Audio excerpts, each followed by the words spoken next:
Welcome to the Why Not Today podcast, where we celebrate courage, determination, and the power of saying, why not today? I am your host, Leslie Kane. Each episode, we dive into inspiring stories of individuals who have taken bold steps, faced their fears, and embraced the possibility of today. From entrepreneurs to artists, dreamers, and doers, we explore the moments when they said, enough waiting, why not today? Join me as we uncover the heartwarming, the audacious, and the transformative. Whether it's pursuing a lifelong passion, overcoming obstacles, or simply choosing joy, our guests share their journeys and inspire us all. I started this podcast in honor of my father, Patrick Kane, who often did say, why not today? Remember, you're just one decision away from changing your life. And I'm excited for my guest today, which I met several months ago, Madeline Dunsmore. And I don't know the exact title, but I love what I got is she's a change coach, which was kind of cool. And I always talk about where I met people and where I connected. So I've been out networking a little bit more, and there was an event and it was about commercial real estate and office space and stuff. I'm like, didn't really interest me. I don't have a commercial real estate space, but I went and was intrigued and listened and got so much information from you, Madeline. And then we met for coffee several months ago, had lots of inspiring conversation. And as I mentioned earlier, it's like you've been on my mind and just been thinking about you. And I'm excited to have you on here as a change coach. And just we're going to talk about a bunch of the different things. And so, Madeline, introduce yourself, a little bio of you, and then a fun fact, and then we'll get into your courage stories and all about courage. Fun. Yep, Madeline Dunsmore. I think my official title is Executive Managing Director. I'm at Newmark, which is a commercial real estate firm. And then I lead our change management practice. And then I co-lead our workplace strategy group.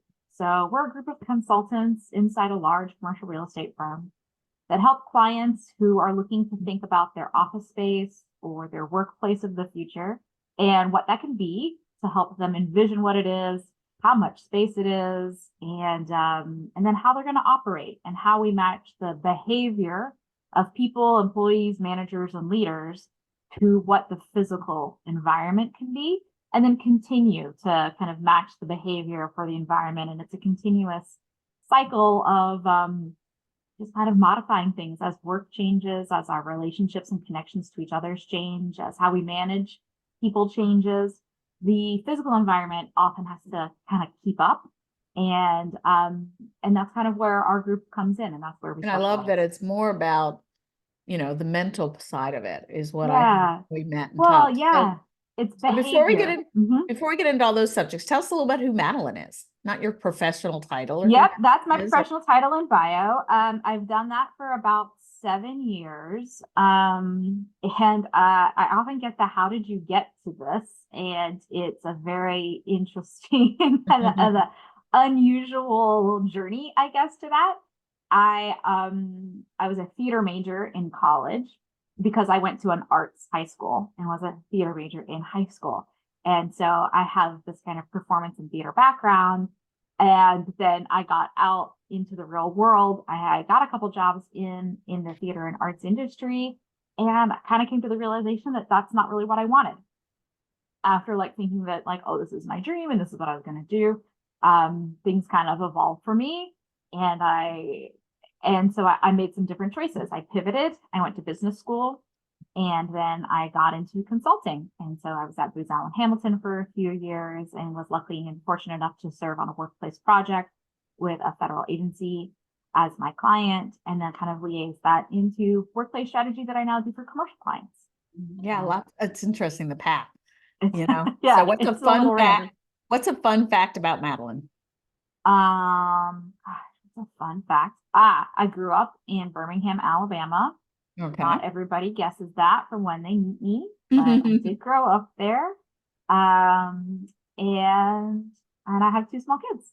Okay. And yeah, that's a good fact of you had your son. Yeah.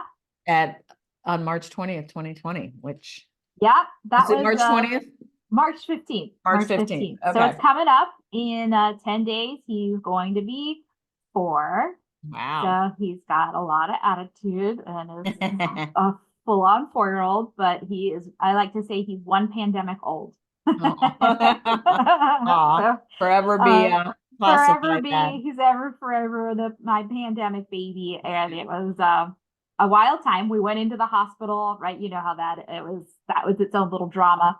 Right. And getting there and everything, and the rules were changing like kind of minute by minute, like who could be in the room and what was out going on. And then everything was fine, uncomplicated, thank goodness. And then when we left the hospital, we have a newborn, and the world is very different.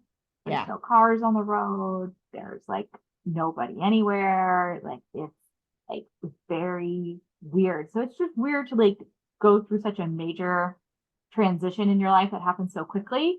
At the same time that the world seems to completely turn Major. upside down, right? Because whenever that's what happens, you have a baby and it feels like the world's turning upside down. But this was The world did turn upside. it Well, did hopefully turn these upside podcast down. episodes will be out there for a long time. And someday, years from now, someone will listen to that like, really? I wonder what that was like. Ooh, Pandemic. And hopefully we won't have it happen. yeah, not Mhm. to repeat, Yeah, we because don't need that. we don't need that because my daughter was 3 and she didn't have daycare. So like Yeah. whatever I had planned for maternity leave was now a Yeah, different thing. definitely. That could be a whole conversation. But Mhm. so what does courage mean to you, Madeline? Courage. I think you can't have courage without fear. So I think if you take about the things that make you afraid, and courage is when you do those things anyway. Even when you're afraid to do something and then you're hesitant and you're resistant because you're scared, you don't want to do it. Courage is when you're just like, I'm going to do it anyway. Right. And I think that's really what it's about, And for some people, I think that's like jumping out of a plane or, battling tigers or whatever it is. There's lots of like scary things out there. But I think for most folks, the scary stuff is the daily stuff. It's choosing to keep going, having hard conversations is a lot. I think it takes a lot of courage Yeah. to talk about something that you feel that's awkward or that might be bad news or somebody might not take it the right way. And that's, I think, when we can find courage in our daily lives. And it's hard. And it's hard to be courageous every day. Yeah.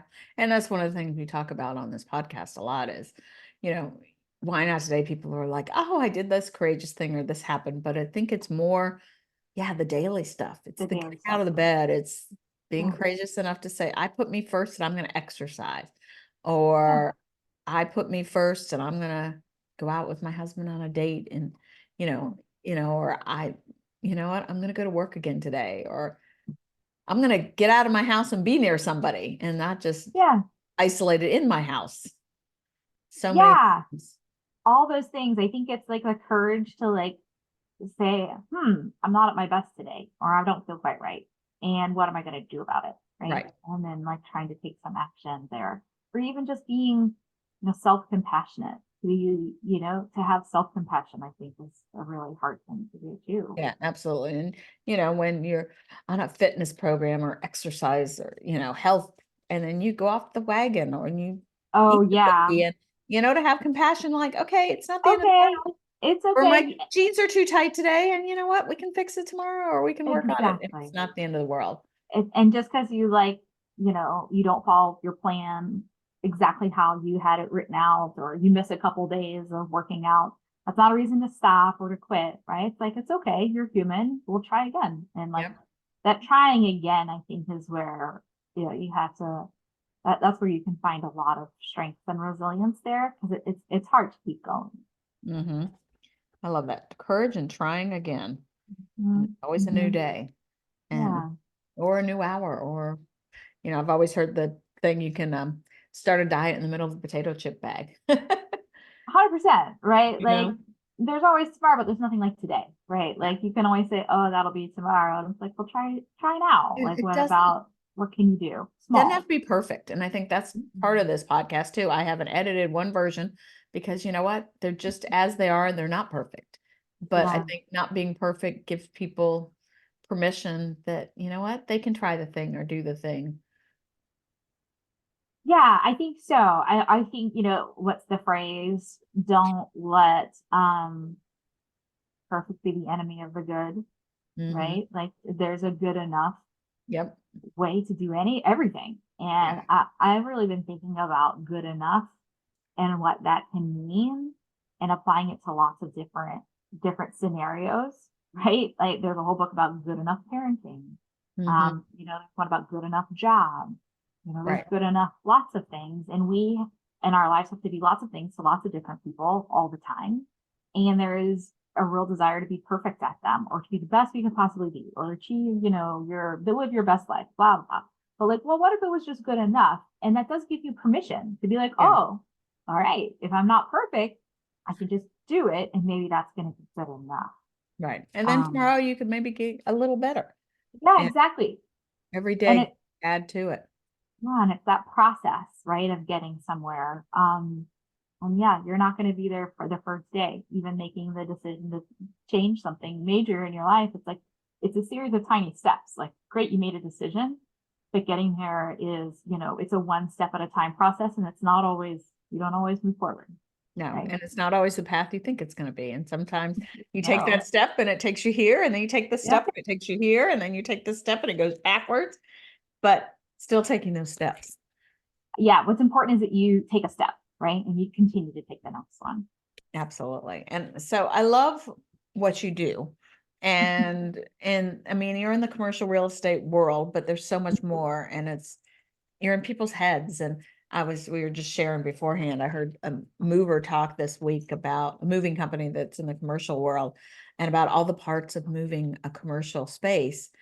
And honestly, I almost quit a job over that. It was Yeah. like, I remember leaving in tears and being yelled at. And Yeah. there's so many pieces. And to moving anything part of our life, there's lots of pieces Yeah. that we have to be open to. And it's not, as just said, not going to be perfect. And so the whole discussion of offices and after COVID and how are people going into the office or not going in the office, and how do you get the perfect space? And so what are some of the things that you coach people on or share around the courage and the change? I know I Oh just threw boy. a lot of things at you. No, yeah, I mean, it is a lot. I think after like death, divorce, and children, like moving is like the fourth stressful thing that you can do in your life. Like if you've Yeah. ever moved personally, you know how stressful it's going Yeah. to be. And it's the same when you relocate offices in your workspace, especially if it's a space that you feel particularly emotionally invested and connected to.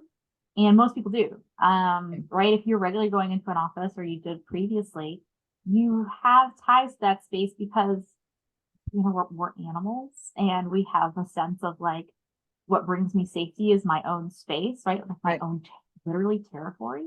And so you like have like I know this is mine and I can control it in this way. Which is also why people get very attached to things like needing their own office or Mhm. needing their own space. Right. And so the biggest change we're seeing kind of post COVID, and it was trending this way pre COVID, if I'm quite honest, is this idea of hybrid work, right? That you're working in more than one location as a knowledge worker. You're taking your work wherever you go. So your work is where you are, not necessarily where you go, like an office. Right. And so the next little logic connection that breaks there is that, well, you no longer have an assigned or dedicated space at the office, right? So we're going to depersonalize the office. We're not putting names on doors or on workstations anymore. And you pick a space when you come in. Either you're using some sort of technology to do that, or it's first come, first serve, like at a coffee shop or something like that. Why this is happening is because if you're not coming in, or if you're coming in less than 50% of the time, and that's the entire employee workforce, it doesn't make sense to have 100 square feet, 150 square feet, 200 square feet, even 50 square feet per person because Right. they're not using it. And so what makes more sense is to share that space amongst all the people.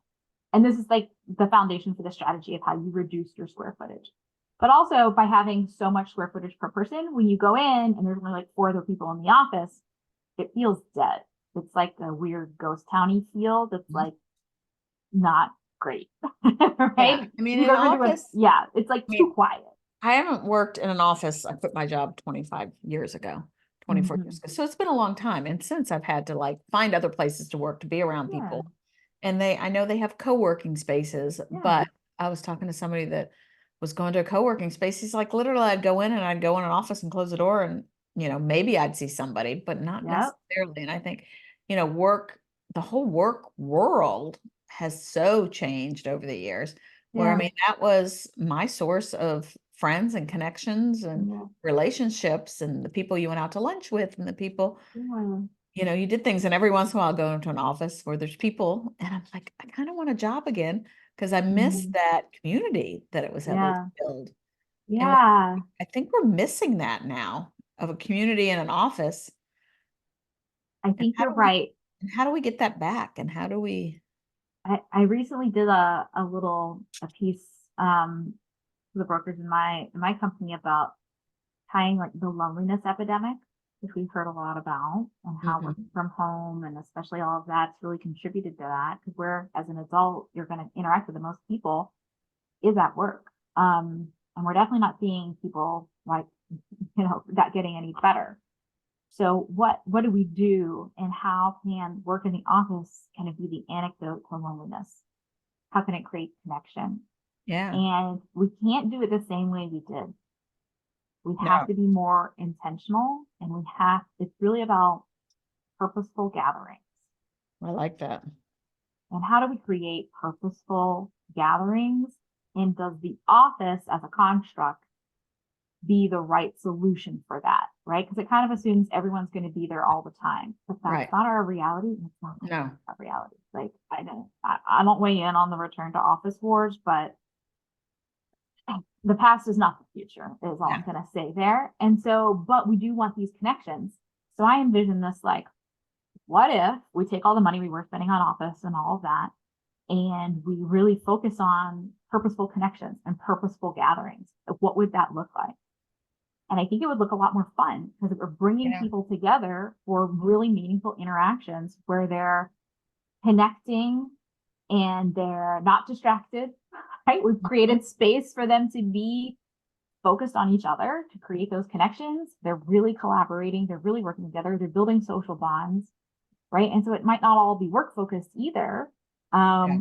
There might be some fun to it, God forbid, right? That work be a Right. little fun. That there's a food element, right? There's an activity piece of it, and You're the adding purpose, experiences to it. you're adding experience, and it's really about experiencing something together with other people that creates team or trust or whatever that is. And I Mhm. think that can be accomplished in a lot of other different ways. That's not just like an 8-person conference room. Right. And I'm really interested in like exploring what that could be and what those options are. Is it ziplining in Costa Rica? Why not? Right? Like, why can't that be what we Right. do with our colleagues?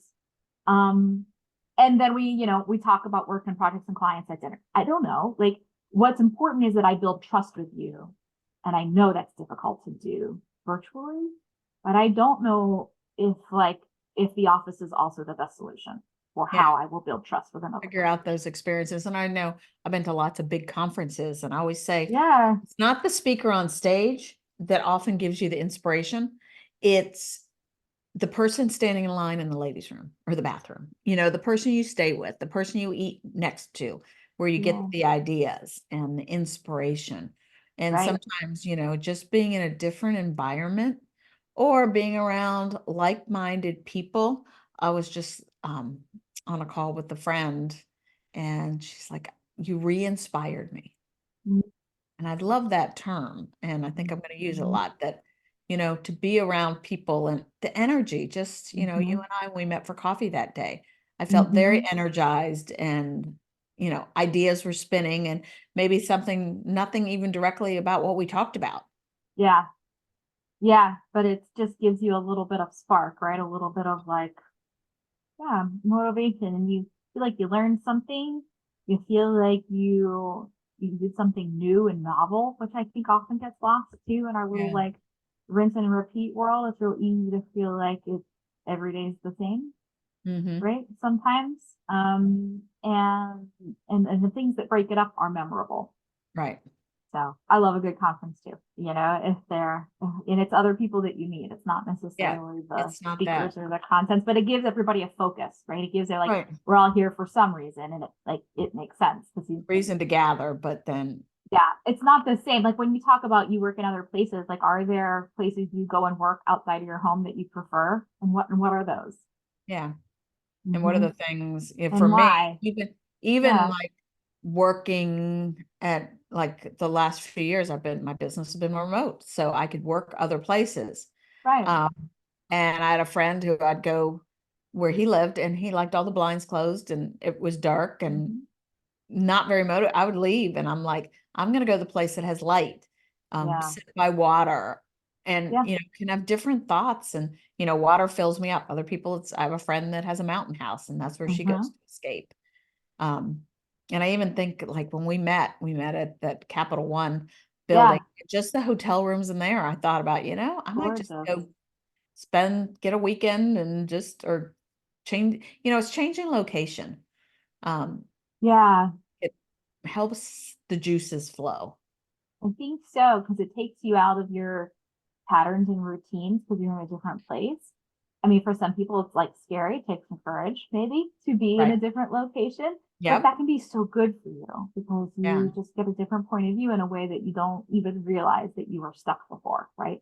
Just by changing where you are, I think really can mix things up and help you break the rules, right? If you always have a meeting or if you always have a conversation in the exact same way, in the exact same place, like especially as a manager, right? Like with your Right. direct report, mix it up, right? Have that conversation someplace else outside of the office over coffee or like on a walk, right? Like Yeah. I know walking I have a meetings, friend all of those things. mine that's a pastor of a church, and he said he has the best conversations walking with people Yeah. because they won't say the hard thing eyeball to eyeball facing somebody. But if you walk, and this came up earlier, like walk beside somebody, Yeah. it feels more comforting. Like and I think, it sounds like with what you do, just to kind of correlate what you do with helping people with commercial spaces, you're walking beside them and helping them coach. And I think, and That's right. as a change coach, that's what I would think is you're not saying you have to do this and you have to do this, but working with them to decide, okay, what's best for them. It's a very collaborative process, right? And it can be frustrating because they're like, oh, well, just tell me the best practices. And I'm like, well, they might not fit for you. Right. Like it's a tailored Exactly. approach. So like I need to understand what you're seeing and what you think will work here. What will resonate with your workforce? Like what Mhm. are the typical things that have worked in the past? What are your people struggling with? What are they concerned about? So that's right. You're with them, supporting them, like coaching them through it, right? You're not just setting a plan and disappearing. You're there hearing things and then modifying as you go, right? Like no plan survives first contact as far as like how these things typically Yeah. go. And so you could have like, okay, these are the 10 newsletters we're going to send and this is the training we're going to do, but then like something comes up, right? And then it's like, oh, that's not going to work because we have a new CEO, right? Like, or we're going to completely reorg Mhm. while we're doing this renovation. I have a client who's doing that. They're going to change all the job roles and they're going to do a complete reorganization. At the same time, they've decided to renovate their headquarters. Oh, wow. Luckily, these things are like going to be related, right? And we're going to be sitting the people near each other and it's like all part of a future vision. But I've also been parts where those parts don't talk to each other. And it's like one Right. strategy over here and one strategy over here. And it's like, oh, this doesn't make sense. So yeah, I think you're with them, helping them lead their teams through the change. Yeah. And that can be a lot of little pieces. And there's, especially when you move, it's like one change, oh, we're moving. But then you start to unpack it. You're like, well, is everyone going to have the same kind of seat where we're going? Well, no, actually, a lot of people will have unassigned seating. Well, okay. So where are they going to put their stuff? Oh, they're going to have a locker. Do they have that kind of thing today? No. Okay. Well, how And big is, and I then it think goes on and on and yeah, on, and I right? And think it goes, when you're making a change, you're like, okay, this is time to make the change. When you're making the move, let's make changes in all different areas. And so I could see where it could be hard and and as I mm-hmm. said, my move with my office was pretty traumatic, Oh, helping and yeah. then one gentleman in particular that Oh, he yeah. didn't want to move and he get your space and so because Yeah, it's so very much space. personal and it's territorial, right? And Yeah, they feel like the attack on the space is an attack on them personally. yeah, And it's not, but you can also understand like why they would feel threatened, right? And it's yeah, usually not about the move of the space. yeah. It's usually like, I had an army colonel yell at me because he wasn't going to get an office in the new space because nobody at his level was. Mm. And he yelled at me for a solid half hour about how could he possibly do his job and da da da, and like, does this mean he's not wanted here anymore, and all of these things. And we talked it out. They had And nothing to do with the move. it had nothing to do with the move, right? Yeah. It was all about like, do you not feel secure in your status in this organization? And is that about the move or is that about you? So I don't have these conversations, like I'm not going to directly ask that question, but Right. like often that's what it is, right? Yeah. Like that's really at the root of what's happening because change is hard. And it's really at the end of the day, it's about who you are and like, is it a threat to you or not, right? Um, so and sometimes it just takes people time, right? Like you can wrap their head around it, but don't surprise them. Nobody likes a surprise. No. Right? Like Everybody give has their people, first defensive. right? Everyone's gonna have a first very emotional reaction. And like, well, you don't want to be that like 2 days before the move. Like Right. you want to give people time to process. Um, it's not exactly like the grieving process, but there's It similarities, I is. think. There's It is. probably lots of things.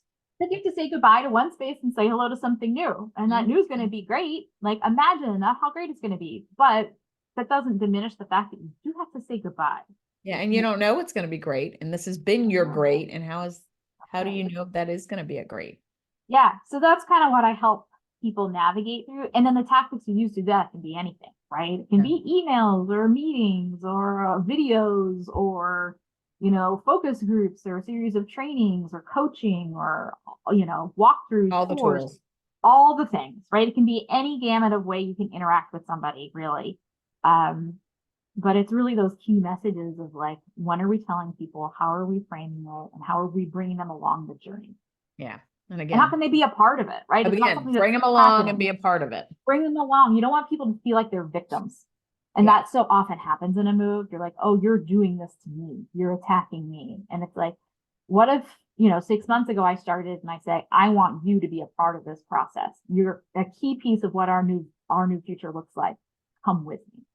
And all of Yeah. a sudden that's like a whole new conversation. Yeah. So Yeah. one thing I've discovered with these interviewing people with podcasts, and I really feel like the reason I'm doing it is I get so much insight and information and it's coaching for me. But I found that there's often stories behind the story. Mm-hmm. So what's a cool, I think the one you just shared may be it, but what's a cool story behind the story of something you've been able to unfold or see on a positive note with a move or something, how it unfolded? Do you have any of those? Mm, Like that one story, and we have those pivotal moments in our life and things that you remember where you're standing, who you're with, what yeah. you're wearing, do you have any of those and it couldn't even be in a prior world of something else you did that, Yeah, I mean, I've been so fortunate to work on, so many really um, key projects. The federal agency one stands out with the Army Colonel. That was a very formative one. That was really like my first one. So I got to yeah, do that, including, the goal was this is a large law enforcement agency. And the goal is to eventually roll out this standard like across the agency. We started in the Office of Administration, right? Like finance and facilities. And then we were going to roll it out to other parts of administration, right? HR, IT, and maybe even some of the frontline people too. The law enforcement agents. And so right. I had to tell the leadership, like, hey, here's our strategy, here's our plan. I was designated the one to be like, this is what the new policy will be. Here's who will get an office, here's who will get an assigned seat, here's who won't. Here's how we're going to save money so we can put it back to the agency. But it was a bit of a controversial message, like, hey, these people might not get offices, and doing that to a room where like half of them are armed, like half of A them little are wearing scary. firearms. I was like, and I often say, like, if I survive that, I can probably tell anybody they're not going to get an office. Yeah. So that was a good one. I also got to be fortunate enough to work on Walgreens, their corporate headquarters, and consolidating that. They also moved into an unassigned seating model. And I went in because one group was having real big problems. And it was this group who was doing regulatory compliance state by state. Imagine all of the government forms that you have to fill out for a city, a county, and a state if you're Yeah. Walgreens as Wow. a pharmacy Yeah, I was provider. going to say providing drugs. Drugs, but also other stuff, right? Sometimes they sell alcohol. Yeah. Sometimes they sell, Depending on the all state. sorts of things. And like each one of those might have a different regulatory body based on Wow. like what county you're in. And so, right, like we're doing this nationwide. And so there was a whole group and they just did that, whatever forms and stuff that needed to be filed. And I remember all of the stamps that they needed and all of the paper. And Right. no other group worked like this. And they were struggling to work in a paperless, unassigned model because they had all these physical, because they were trying to work in an antiquated way because they had Right. to, because that's how the local governments that they were interfacing with work. Right. And I remember going in and like taking pictures and just seeing the like everyone had like a cardboard box near their desk where it's just full of papers and whose stamps were who.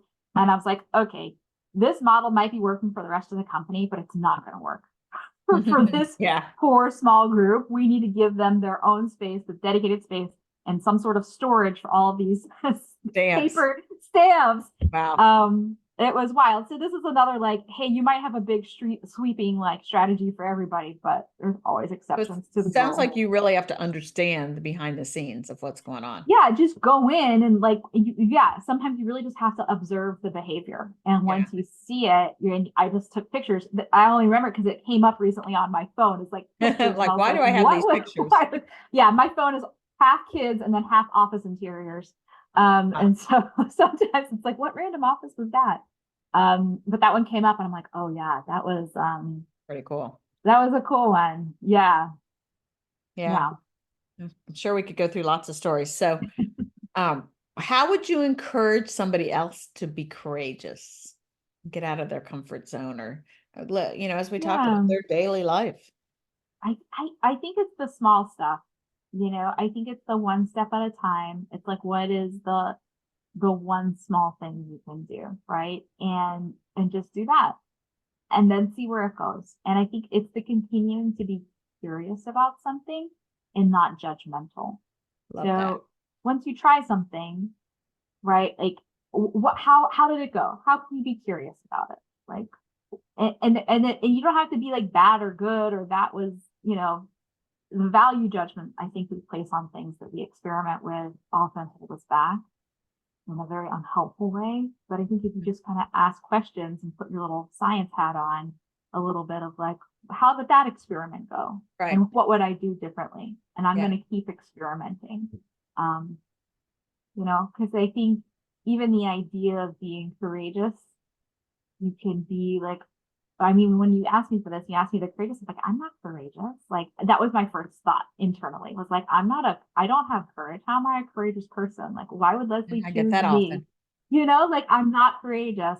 And that's funny to think about too, right? It's like, why is that not part of my identity? Like, yes, I am. And, so I don't know. I think that's part of it too. And the one Yeah. step at a time piece. Yeah. And I think it's being open. Like you went from theater world to an office space change coach, and nobody has Yep. a great path, but it's being open to like, oh, be Yeah. curious, like, wonder what that would look like. And, we Yeah. often don't think of that courage thing. I interviewed my mom last week, for the anniversary episode, and she's like, what? Everybody else has so many courageous stories. She was a little hesitant. And Mhm. I could come up with all kinds of things she did that was courage that I Yeah. saw as total courage. And she's like, huh. And then she thought of other ones. And my sister listened to it. She goes, I learned some new things about mom. And she goes, and I think, most people don't think they've done anything courageous. But when you dig down, Mhm. yeah, I was at a meeting the other day and I was kind of talking about the premise of the podcast. And one woman said, well, I had open heart surgery or a heart transplant. And somebody else is like, well, I had a stroke. And yeah, those are courageous, but the normal person isn't going to go through that. And I'm really Yeah. hoping this podcast gives people hope and encourages them for the daily things, Yeah. to make the daily decisions and, live our life without regret, but live it and enjoy it and come beside each other and cheer each other on. And I like what you said, continue to be curious and not judgmental. And I try to do, Yeah. people do something, I'm like, wonder why their brain told them that. I wonder why that is, right? Even when things Mhm. go wrong, like, what happened there? And like the Yeah. journey from theater to what I'm doing now, like I, I mean, that's what I thought I wanted to be my whole life, right? Up to like 24, 25. Like, oh, this is what I studied. I My went to whole life. college for this my whole life. Oh, that's cute. Cute. And then like I saw it and I was like, this isn't really what I thought it was going to be or what I was encouraged. And I tell when I tell this, it's like I had to break up with my dream, right? I thought this Oh, I was like that. going to be my dream and I had to break up with it. And like, oh, you're not working for me anymore. Yeah. And I need to move on, life dream. And that was tough. But you just pick it apart. You're like, well, what did I like about this, or what did I think I liked about it? Right. And And I then like, and you're then taking you move. stuff from that Oh yeah. and Oh using yeah. it. And I think, somebody said, you fail forward to success. And if you have Yep. something, you fall down, pick up the lesson and keep going and use what Yep. you've done. My background's finance Right. and how I got through this little course of life to podcast, it's like, Right. it's crazy, but and you just never know. Being you open. never know, and you go out there, you plant your seeds and you see what comes up, right? And that's like you just kind of stay curious about what comes out of the ground, because Yep. you never know which ones are going to sprout, and they're not all going to sprout. And then try something else. Yep, Yeah, absolutely. but some of them will. So I feel fortunate that I really like who I work with. I have a good team. It's really interesting, right? I'm not gonna. Every day is different and it's Yep, interesting. that's a good It's thing. not always easy, but it's interesting, Yeah, and I still get to use a lot of like what I think I'm good at every day, and that's very rewarding. that's awesome. Well, I always try to tie this back, and I don't always remember, but to my dad. And Mm-hmm. like, I never met your dad. But, the things that I would tie back in our conversation is one, he was a planner. And so he, worked in that world of planning all kinds of different things Yeah. and not just a city or something, but he did teach classes at a middle school on, he called it Boomtown. He'd give kids boxes and like, okay, let's create your world. And I think you're doing that with office Mm-hmm. space, what's Yeah. best. But the other thing, relating back to your story about the Army, I think you said Colonel, my dad he worked in the military housing world for a while. Mm-hmm. And he'd always say he could tell the rank of the person he was meeting with what kind of coffee cup he got. So if it was a paper plastic cup or it was china or anything between, he could tell their rank. And he always joked about that. That's funny. Yeah. Yep, that's very telling. Yep, Yep. exactly. So, well, thank you, Madeline. We could have talked forever and I know. it's a good stuff. So thank you everybody else for joining us on this inspiring journey. Remember, every day is an opportunity to take action. Chase your dreams and make a difference. So why not today? You can subscribe, share, keep pushing forward. You can find us on the why not today podcast.com website. We also have a Why Not Today community on Facebook now. And stay motivated and keep making things happen. And remember, say, why not today? Thanks again, Madeline. Yeah, thank you so much, Leslie. It's a pleasure.